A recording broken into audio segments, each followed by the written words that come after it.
Learn about the cloud. Learning objectives.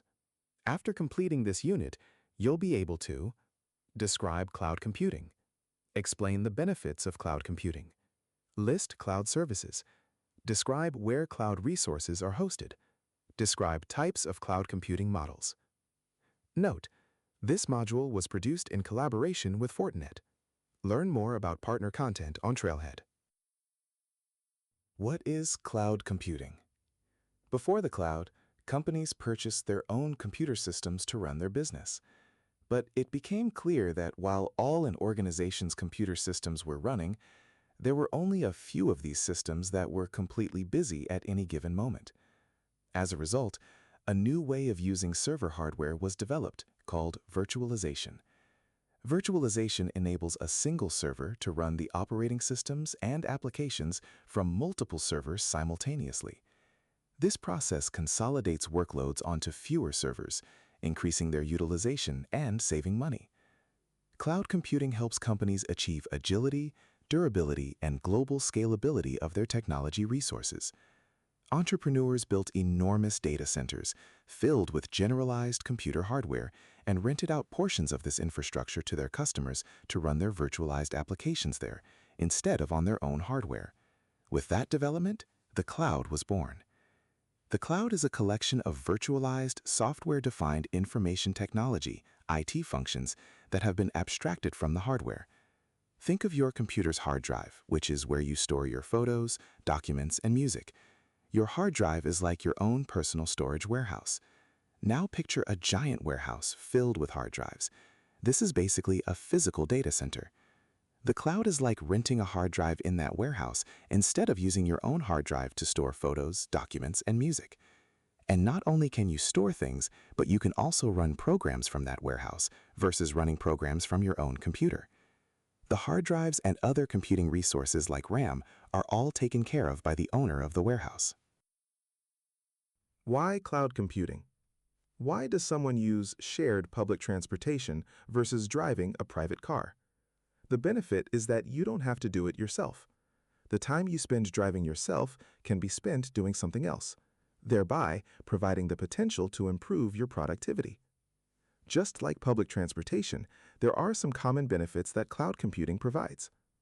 On-demand resources and rapid elasticity. Moving the cost of running applications on expensive, company-owned hardware assets to a cloud model where the price is a recurring operating cost is very attractive. The cloud offers businesses more flexibility overall versus hosting on a local server. If you need extra bandwidth, a cloud-based service can meet that demand instantly, rather than undergoing a complex and expensive update to your IT infrastructure. This improved freedom and flexibility can make a significant difference to the overall efficiency of your organization. The ability to quickly meet business demands is one of the most important reasons a business moves to a cloud environment. Broad network access. Cloud capabilities are available over the network and accessed through standard mechanisms that promote use by different devices, such as mobile phones and laptops. Resource pooling. The provider's computing resources are pooled together to serve multiple customers, with different physical and virtual resources dynamically assigned and reassigned according to the customer's demand. Multi-tenant clouds, which allow customers to share computing resources, provide a lower cost for running an application and maintaining it. While there are many upsides to cloud computing, there are also some challenges. One is downtime. Since cloud computing systems are internet-based, service outages are possible and can occur for any reason. Another consideration is security and privacy. Although cloud service providers, CSPs, implement the best security standards and industry certifications, storing data and important files on external services may open up risks. Additionally, in cloud computing, every component is online, which exposes potential vulnerabilities.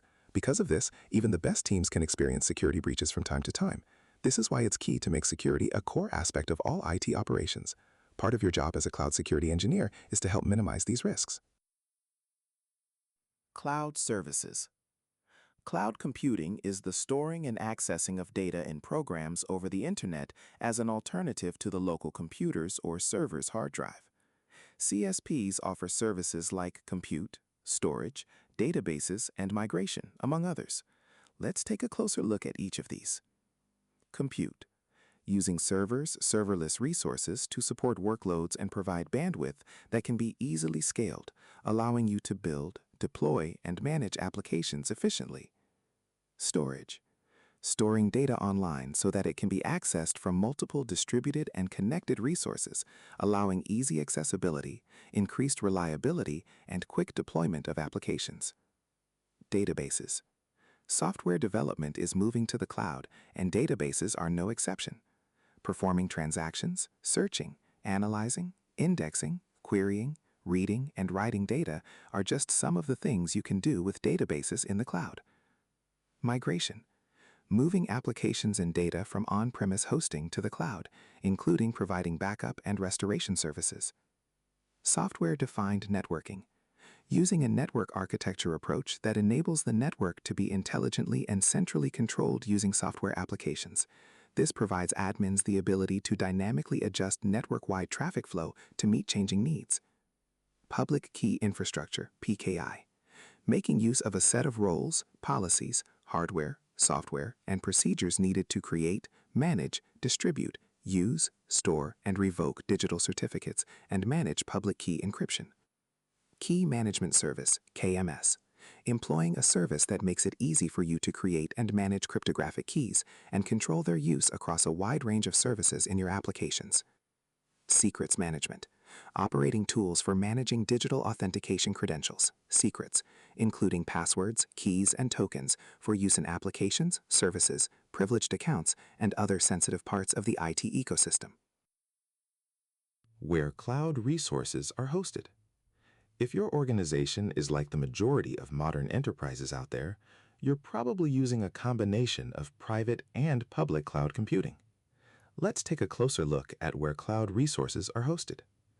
Private cloud. A private cloud is a computing service offered either over the internet or a private internal network and only to select users instead of the general public. The CSP takes care of hosting infrastructure while you focus on virtual machines and applications. Private cloud gives your organization the flexibility to customize the environment to meet specific business needs and control resources. It's a single-tenant environment, meaning the organization using it, the tenant, does not share resources with other users. Like your private residence, when using a private cloud, you control who you invite into your home. You are the only person who has the keys. Public cloud. A public cloud is a computing service offered by third-party providers over the public internet, making them available to anyone who wants to use them. The public cloud provider owns and administers the data centers where the customer's workloads run. The public cloud is like a hotel. You book a room, and the concierge decides who enters the hotel and what the guests are allowed to do. The concierge provides you with a key to your room. Nevertheless, the concierge has a duplicate key to your room for housekeeping services and so forth. You have to trust the concierge, just as you have to trust your cloud provider. Hybrid. Many modern organizations use some combination of physical, virtual, private, and public cloud computing. The cloud may be a good thing, but not for every part of your IT environment. That's why many organizations have adopted a hybrid cloud approach, keeping certain elements in the private cloud while moving less sensitive applications to the public cloud may be the best strategy for your organization. To prepare for a cloud migration, IT personnel need to understand how hybrid clouds work and whether it is the best decision for their infrastructure.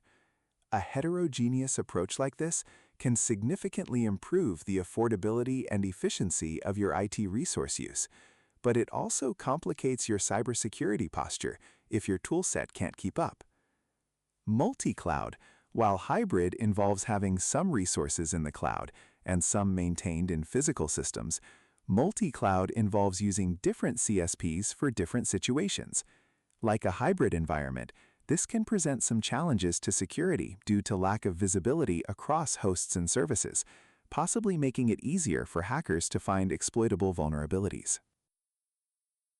Types of cloud computing models. In general, CSPs provide three types of models: infrastructure, platform, and software. Note, there are other serverless architectures like backend as a service, BaaS, and function as a service, FaaS, but we won't go into all of those here. Infrastructure as a Service, IaaS.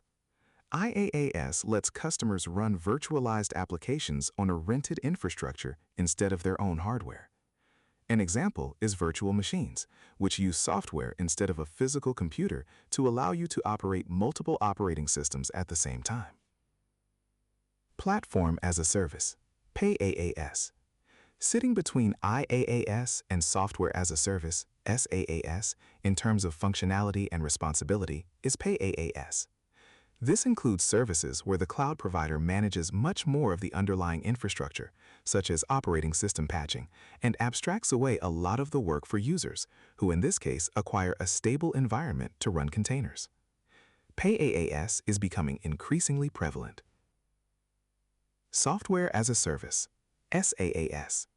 Some cloud providers offer up the infrastructure to run applications with managed services, like databases that a customer does not need to patch and maintain, or even complete application environments themselves. This is known as SaaS. If you've ever used Gmail or something like it, then you've used SaaS.